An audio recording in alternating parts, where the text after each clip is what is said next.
Halo Sobat Bimbasi, selamat datang ke Bisa Sokap, bincang bersama Sobat Karir Pribadi. Halo sobat, gimana nih kabarnya? Semoga selalu dalam keadaan baik ya sobat-sobat Bimbasi. Jangan lupa untuk selalu jaga kesehatan ya Sobat-Sobat Bimbasi, dan jangan lupa untuk tetap jaga senyum dan bahagia selalu. Betul banget, semoga sobat Bimbasi tetap dalam keadaan yang luar biasa ya, dimanapun kalian berada. Perkenalkan, nama aku Anggun dan aku di sini bersama Yoza. Kita mau membawakan materi menarik nih di podcast episode kali ini. Bisa di-spill gak sih Yoza, kita mau bahas apa? Boleh dong Anggun, jadi di episode kali ini kita akan menjelajahi dan mengulik lebih lanjut nih tentang mengapa mengenal diri sendiri itu begitu penting dalam hidup kita. Dan juga akan membahas bagaimana membangun dasar-dasar self-improvement. Wah, topiknya menarik banget dan kelihatannya bakal banyak yang bahas ya. Oke, kalau gitu biar gak lama-lama dan bikin kepo, kita langsung masuk aja ke topik hari ini. Oke, mari kita mulai ya. Jadi, membahas tentang self-development gak afdol dong kalau kita belum bisa mengenal diri terlebih dahulu.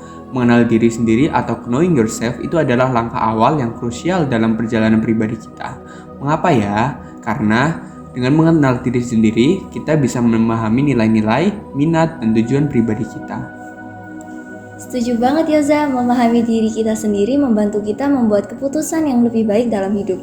Baik itu dalam pekerjaan, hubungan, atau tujuan hidup kita. Jadi pertanyaannya sekarang adalah bagaimana kita mulai? Ada banyak cara untuk memulai teman-teman. Salah satunya adalah dengan merenung. Cobalah luangkan waktu untuk diri sendiri tanpa gangguan dan tanyakan pada diri kita sendiri masing-masing apa yang membuat kita bahagia, apa yang kita nilai dalam hidup ini. Pasti Yoza, dan jangan lupakan bahwa ini adalah perjalanan yang berkelanjutan. Kita selalu berubah, jadi penting untuk selalu meninjau dan memahami diri kita sendiri. Sekarang setelah kita sedikit lebih mengenal diri sendiri, mari kita bicarakan mengapa menetapkan tujuan itu penting dalam self-improvement. Menetapkan tujuan memberi kita fokus dan arah. Tanpa tujuan, kita bisa merasa tersesat dan kehilangan makna dalam hidup. Jadi, jika kita ingin mengembangkan diri kita, menetapkan tujuan adalah langkah awal yang sangat baik. Dan jangan lupakan bahwa tujuan-tujuan ini bisa bersifat jangka pendek atau jangka panjang. Mungkin ada yang ingin mencapai karir tertentu dalam 5 tahun ke depan, atau mungkin hanya ingin tidur lebih awal setiap malam. Itu benar. Menetapkan tujuan memungkinkan kan kita untuk mengukur tujuan kita dan memberi kita alasan untuk tetap semangat dalam perjalanan ini. Nah, karena Sobat Bimbasi udah tahu nih pentingnya penetapan tujuan dalam self-improvement, kira-kira ada nggak sih Kak cara kita ngerencanain dan tetapin tujuan kita? Kayak misal nih Sobat Bimbasi kan udah tahu pentingnya penetapan tujuan, tapi masih bingung ngerencanainnya dan juga gimana menetapkan tujuannya. Apalagi kalau tujuannya tuh banyak yuk. Wah, bisa bingung nggak sih? Aduh, tenang-tenang. Barangkali sobat masih bingung ya, gimana nih ngerencanaan dan ngetetapin tujuan kita. Ini simpel banget sih. Untuk ngerencaninya, sobat dapat cari masalah. Hah, kok gitu sih Kak? Bentar, bukan cari masalah buat orang lain marah-marah ya. Tapi cari tahu masalah dalam diri sobat dengan merenungkan diri. Misal nih, sobat ngerasa bahwa akhir-akhir ini sobat sering begadang alias gak bisa tidur tiap malam. Nah, gak bisa tidur tiap malam ini menjadi masalah buat sobat. Akibatnya sobat jadi gak fokus dan gampang pusing. Kayak benar-benar gak baik buat kesehatan. Nah, dengan hal simple, sobat dapat netapin tujuan sobat yang ingin tidur lebih awal. Gimana bisa tidur lebih awal setiap malam? Bisa dengan gak beraktivitas apa-apa sebelum tidur. Gak main HP sejam sebelum tidur, atau mungkin dengan melakukan relaksasi diri. Benar banget Sobat, jadi kita harus cari masalah dulu ya dalam diri kita, kemudian kita renungi apa sih positif negatifnya dari masalah yang kita punya. Dengan begitu kita dapat ngerencanain dan tetapin tujuan kita. Nah, tujuan yang Sobat buat tadi bisa menjadi langkah awal untuk memulai perjalanan self-improvement Sobat. Yang selanjutnya Sobat dapat membuat prioritas-prioritas mana nih yang paling penting untuk didahulukan. Jangan lupa untuk terus belajar dan berlatih ya. Menetapin tujuan dan prioritas aja nggak bakal cukup kalau nggak diiringi dengan belajar dan berlatih terus-menerus. Setelah belajar dan berlatih nih, Sobat dapat membuat langkah-langkah untuk mencapai tujuan tersebut.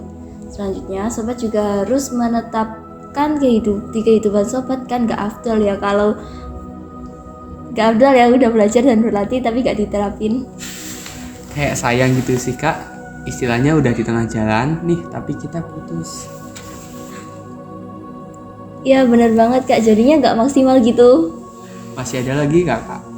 Nah, untuk yang terakhir, sobat dapat melakukan evaluasi diri seperti kira-kira aku butuh apa lagi ya? Kayaknya aku nambah ini deh biar lebih maksimal. Jadi, untuk memulai perjalanan self-improvement, sobat dapat dimulai dengan membuat tujuan dan prioritas, belajar dan berlatih, membuat langkah-langkah untuk mencapai tujuan yang ingin dicapai, dan yang terakhir ialah penerapan dan evaluasi diri. Selain itu, kami juga punya beberapa tips untuk sobat dalam menjaga motivasi dan konsistensi dalam self-improvement ini, yaitu Yang pertama, sobat dapat memberikan self-reward pada diri sobat ketika berhasil mencapai salah satu dari tujuan sobat. yang kedua, sobat dapat bercermin dan memberikan apresiasi pada hal-hal kecil yang telah sobat coba untuk terapkan di kehidupan sobat. Yang ketiga, perbarui motivasi sobat. Kadangkala, ketika melakukan hal-hal konsisten dalam perjalanan self-improvement, rasa jenuh selalu menghampiri. Maka, tugas sobat ialah perbarui motivasi.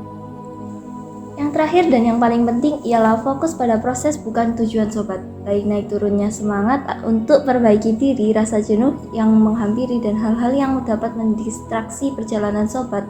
Tetap sobat nikmatin aja dan jadikan sebagai tantangan.